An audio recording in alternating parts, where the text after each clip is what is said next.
The 49th annual Dysart Snowmobile Ride-In and Q106.5 Celebrity Egg Ride is set for February 5th. Myself and Christy Robinson are two of the celebrities taking part, and one of the people who took part for years is the guy who came up with it all, the former morning guy for Q106.5, Bob Duchesne. Hey, Bob. Hey, it's good to be here. How are you? I'm all right. It's good to be anywhere, isn't it? Yes, is it true? I'm in my basement avoiding people. Well, I am a first-time egg ride participant. Just broadly, what do you have for advice? Depending on how successful you are, wear a coat big enough that you can stuff a lot of eggs in it. Anything too small is really going to be a problem. I feel like the opposite. I feel like it would be fine if the eggs leak out rather than leak in. Do the eggs really go into every nook, cranny, and crevice that I have? Yes, they do. There's no avoiding it.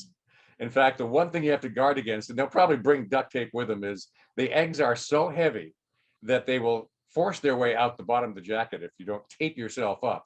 It's that bad. At your peak, how many eggs were you stuffing in your snowsuit? Hundreds. Oh, I wish I could remember the number. It's been a while since I've done it, but it got to the point where I don't know where they get all those eggs. I know that I know that these were eggs that were not necessarily fit for human consumption, but they were perfectly fine to wear in a snowsuit. this begs the question, how did you come up with this and why? Oh, honestly, it was a stunt I was thinking about doing with the Duchesne Extreme Canoe Race. And I was thinking, well, okay, what can we carry? Ping pong balls? And I sort of noodled that over. We never did it. And then we got involved with the ride-in. And I said, eggs, I wonder if that'll work. And so I came up with the idea. I even tested it by going out ice skating with a jacket full of eggs just to see if they would break. And only a handful of eggs won't break unless there's a lot of jostling. But once you get up to a few hundred, they just crush themselves from their own weight. Wow. And when you came up with the idea, how successful was it to start? I don't think it was all that successful. It certainly got everybody's attention. And we played around with who gets how many eggs, depending on how much you raise. And eventually, we just loaded everybody down with everything we could.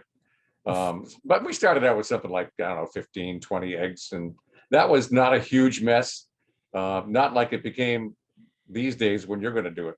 So how does it feel to know that, 35 years later, it's still going and still raising money for the Pine Tree Camp? I'm totally baffled. Who could have? It just goes to show if you do something that's stupid enough, you keep doing it every year. When's the last time you did it? Did you come back as a celebrity after leaving the queue? Yes, I've done it a couple of times since then. I believe the last major 5-year anniversary or whatever that was is the last time I did it. And it's been 3 or 4 years now. It hasn't changed. If I can't fulfill my duties, will you step in as a stand-in? Absolutely not. I have paid the price too many times.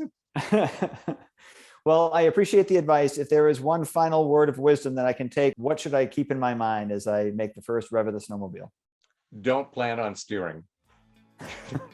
Because with all that weight in front of you, you cannot lean side to side the way a normal snowmobiler would.